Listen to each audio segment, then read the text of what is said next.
She had her good moments too though, so I didn't mind staying with her, and after my dad's diagnosis, I had no choice but to stay with her, so I made my peace with it. My mother and I, in the recent past, have not been on good terms, mostly because of her relationship with her new husband and how he treats me. My mother got married for a second time just 8 months ago to Mark, 32M. She'd been dating Mark for a little over 1 year, and I only found out about it when he proposed because she'd kept their relationship well under wraps. It was the significant age gap between the two, and my dad had just been diagnosed at the time, which also didn't help, so she just kept it a secret. When he proposed, that's finally when she decided to tell us about their relationship, and at that point, I had no other choice but to be okay with it. I never liked or trusted Mark, and it was mostly because of his overly sweet behavior.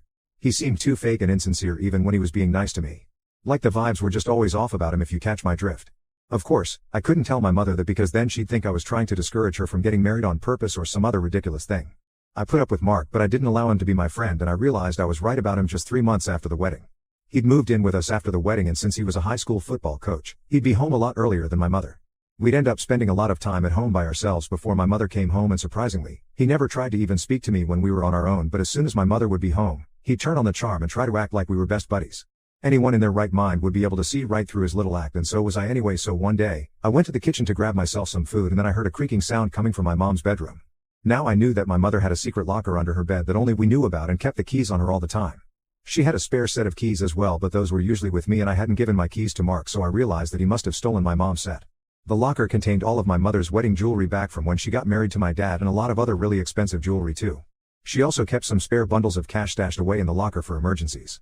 She didn't trust bank lockers and preferred to keep these valuables close to herself because she felt it was considerably safer. It was a whole thing. I watched Mark take out an entire bundle of cash and put it in his pocket. I was too shocked to even move and stayed rooted to my spot, so when Mark turned around, he spotted me standing right outside the bedroom. He looked irritated for a second and then gave me a big smile, walked towards me, and then put his arm around my shoulder while walking me to the living room couch. There, he told me that my mother had asked him to bring him some cash for a work emergency, and that's where he was headed with the bundle of cash. He told me that this was perfectly normal and that I didn't need to talk to my mother about this.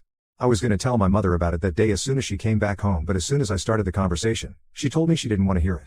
I just sat her down in private and told her that I had something to talk to her about with regards to Mark, and as soon as I said that, she shut me down instantly. She told me that she'd seen this coming and knew this was going to happen at some point or the other.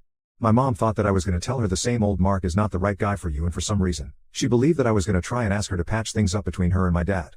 I don't know why she assumed that because I'd never made it seem like I thought she and my dad were good together or whatever.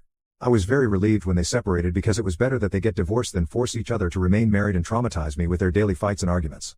I tried to tell her, but she just wouldn't hear it and yelled at me and said that if I even said a word against Mark then she'd ground me. That pissed me off, so I decided that she could suffer for all I care, since she was clearly too taken by Mark's surface level attractiveness to notice what a loser he was. If she wanted to believe a lie and stay delusional, then I wasn't going to stop her, especially after she'd insulted me like that. I didn't bring up the incident with Mark after that and waited for my mother to catch on herself, which she unfortunately never did. Months passed like this and I grew more and more distant from my mother because she was obsessed with her husband, and it was just gross, simply because it was Mark of all people.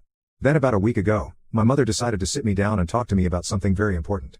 It was the weekend and Mark was out with his friends, so it was just my mother and I. My first thought was that there was bad news about my dad, but she told me that wasn't it and started to beat around the bush about irrelevant things. I didn't know what she was trying to get at, and so after some time I got fed up with her and told her to cut to the chase already. She blurted out that she actually wanted me to leave the house now because Mark had told her that he didn't feel comfortable around me and said that I made him feel unsafe and unwanted. Now I knew that my mother was smitten with Mark, but even I couldn't have seen this coming because kicking your own daughter out due to your husband's insecurity over practically nothing made no sense to me. I knew that Mark was afraid of me telling my mother about the locker incident, and also just generally scared that someday I'd force my mother to take her rose-colored glasses off and see him for what he truly was. But he didn't have any reason to worry because, after the way my mother had spoken to me when I tried to tell her the truth, she had made sure that I didn't say anything to her at all beyond that point. In any case, I was so bloody done with my mom that I didn't even bother to argue with her and just said okay, then got up and started packing. My head was pounding with anger while I was packing, and I honestly wanted to wait for Mark to come home so I could punch him in the face, but then I found my mother's spare keys to the locker and had a better idea. I snuck into my mom's room while she was watching television in the living room, grabbed her bag, took out the keys, and then took them away. I also left a note in her purse saying that if she wanted to know where her original keys were, she could talk to Mark about it to make sure that he wouldn't get away with this scot-free. After I was done packing my clothes, books, and some other miscellaneous stuff that I'd need, I walked to the living room to say goodbye to my mother. She seemed surprised because she hadn't actually expected me to pack up and leave that day itself, which is also why she'd been watching television in the living room instead of helping me. In spite of the initial shock, she got over super quickly and hugged me goodbye. There was not a single tear in her eye, and neither did she seem unhappy about the situation. It was painfully evident that none of this seemed problematic to her at all. I left the house and boarded the bus that took me to my dad's house, which happened to be far away from my mother's place. It was about 2,000 miles away, in the suburbs, which is part of the reason why I used to live with my mom. My dad was still undergoing treatment and had to be in and out of the hospital frequently. He lived with his brother who took care of him, and whenever I'd visit him, which was almost every week, I'd try to keep the conversation light and positive so he wouldn't worry too much about me. I missed him, but I also cared about him and his wealth way too much, so I had never shared anything about Mark or my mother with him. Whenever he'd ask me how I was doing at home and how my mother and her new husband were treating me, I'd lie to him and tell him that it was all good. But now I couldn't do that anymore and had to tell him the truth about everything, which I did without any qualms because it was important for him to know this. I told him every single thing that had happened, and when I got to talking about the events of that particular day, my dad got so mad that his ears literally went red, which was the first time I'd ever seen it happening. I was a little worried that he'd fly off the handle and that wouldn't be good for his health, but he managed to contain himself. Just to pacify him, I also told him how I'd taken the keys and the note that I'd left, which would ensure that my mother found out about Mark's thieving. That seemed to make him feel slightly better, and he told me that I was clever for doing that. My dad and my uncle then told me not to worry about anything and said that they were perfectly fine with taking care of me.